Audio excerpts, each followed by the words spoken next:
तो tumour body ने बनाया है तो बॉडी डिसॉल्व करेगा। स्टोन बॉडी ने बनाया है, बॉडी डिसॉल्व करेगा। अगर बॉडी में ट्यूमर बनी गया है, बॉडी में शुगर एक्स्ट्रा है ही, बॉडी में हार्ट में कोई ब्लॉकेज आ ही गया है, तो अब क्या करें उसको ठीक से निकालने के लिए? क्या करें? मैं एक एग्जांपल देकर समझाता हूं। किसी के पास पेन है? रिफिल वाला पेन आप में से दीजिए। अब देखिए, जो लोग एंजियोग्राफी कराते हैं या जो लोग एंजियोप्लास्टी कराते हैं, तो एंजियोग्राफी एंजियोप्लास्टी में क्या होता है, एक कैथेटर या यूं बोलिए एक तार आपके ब्लड वेसल में डाल देते हैं, इतना तो आपको पता है। और अगर आपके कहीं पे भी कोई ब्लॉकेज है तो ब्लॉकेज टूट जाएगा, हट जाएगा, राइट। फिर एक वहां पे कोई स्टंट डाल देंगे, कोई रिंग डाल देंगे, तो ये आप ठीक हो गए, ऐसा मानते हैं। अब मानिए इस तरह के तार और ये आपका ब्लड वेसल है और अंदर एक ब्लॉकेज है। अब जब ये बार बार जाएगा तो वो क्या हो, टूटेगा ना, ये तो बोलते ही है। अब वो गार्बेज टूट गया है, लेकिन गार्बेज बॉडी के अंदर ही है ना इस वक्त भी, तो क्या होगा, वो ब्लड में पूरे बॉडी में घूमेगा या घूमता है, और घूम के अक्सर वो ब्रेन में अटकता है। अब होता है ब्रेन स्ट्रोक। तो जब भी आप सोचते हैं, डायग्नोस करके देख लेते हैं, एंजियोग्राफी करा के देख लेते हैं, तो आप अपनी तैयारी कर रहे हैं ब्रेन स्ट्रोक करवाने की। जो लोग यहाँ पे साइंस के स्टूडेंट हैं या इंजीनियर हैं, जो लोग लॉजिकल सोच सकते हैं, एक गार्बेज ऑलरेडी है, ब्लॉकेज है, उसको ऐसे ऐसे बार बार करेंगे तो टूटेगा या नहीं टूटेगा? या तो टूट जाएगा।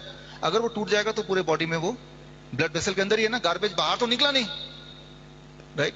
तो अब वो जहां भी जाके फंसेगा, आपका वो वाला ऑर्गन खराब होगा, काम नहीं करेगा, आपको दर्द होगा, पेन होगा, मर जाएंगे, पैरालिसिस हो जाएगा, कुछ ना कुछ हो जाएगा।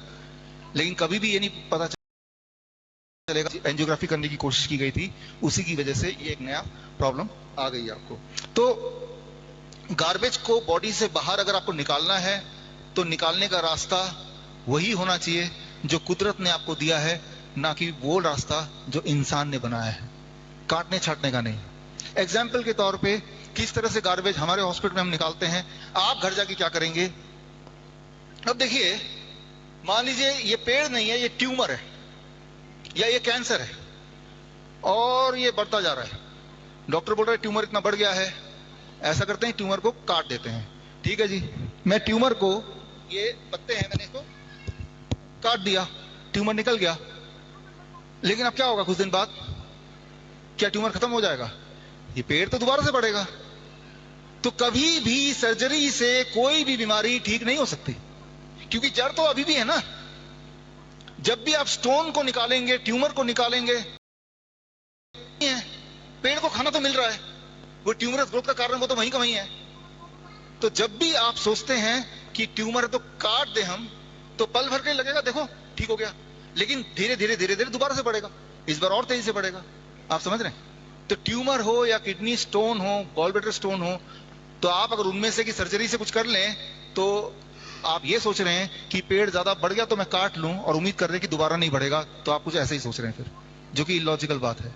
तो करना क्या होगा, हम क्या करते हैं, अगर ये कैंसर है, इसे कहते हैं सीड एंड सॉइल थ्योरी, 1895 में थ्योरी लिखी गई थी और आज भी ये वैलिड है, कि अगर ये कैंसर है, अगर ये ट्यूमर है, ये पेड़ को हम कैंसर या ट्यूमर मान रहे हैं, तो अगर मैं यहां से ये निकाल दूं, कुछ दिन तक ऐसे ही रखा रहे, क्या ये उग सकता है?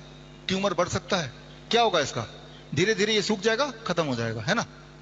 तो जो एनवायरमेंट है, जिस एनवायरमेंट पे वो ग्रो कर रहा था, उस एनवायरमेंट को बदल दो, चेंज। अगर आप ऐसा कर पाए तो ट्यूमर बॉडी ने बनाया है तो बॉडी डिसॉल्व करेगा, स्टोन बॉडी ने बनाया है, बॉडी डिसॉल्व करेगा, तो वो परमानेंट इलाज है। तो ऐसा हम अपने हॉस्पिटल में करते हैं।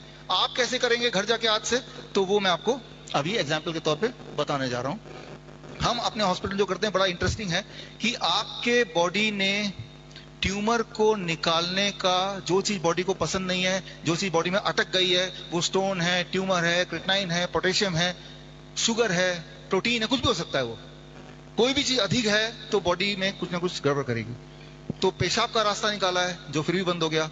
एक और रास्ता है, वो है आपकी तीसरी kidney. Third kidney is your skin. आपका स्किन के जो पसीना आता है उसका एक बूंद लीजिए और पेशाब का एक बूंद लीजिए, दोनों केमिकल एनालिसिस करेंगे तो आपको लगभग सेम मिलेंगे।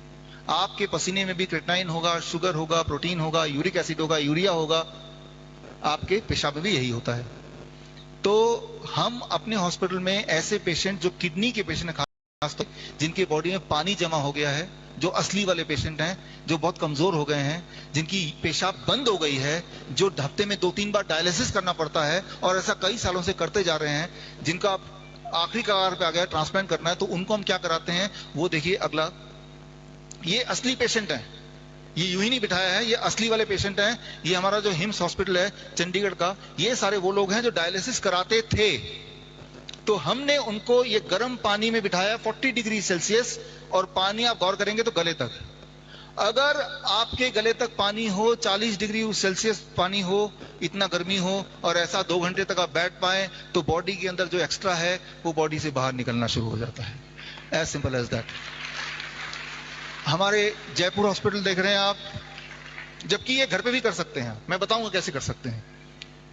और ये सारे रियल किडनी पेशेंट जो ट्रांसप्लांट का इंतजार कर रहे हैं, जो डायलिसिस कराते जा रहे थे, मैं उनकी बात कर रहा हूं। ये जोधपुर का हॉस्पिटल है और ये रियल पेशेंट है। देखिए थोड़ी सी उम्र के बच्चे हैं।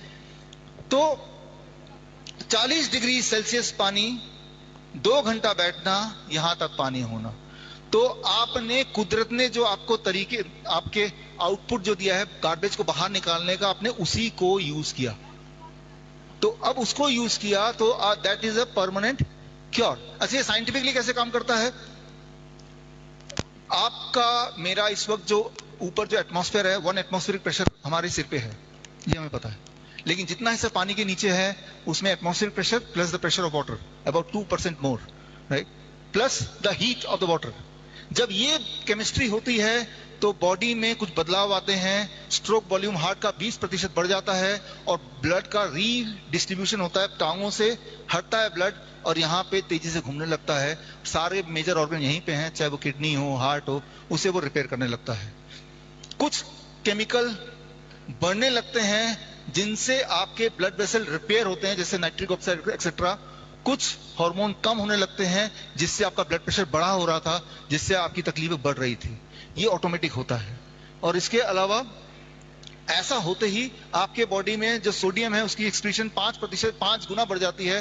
पोटेशियम अधिक है तो वो डबल स्पीड से बाहर निकलने लगता है। सबसे इंटरेस्टिंग बात, आपका वेट रिड्यूस हो जाता है पहले दिन।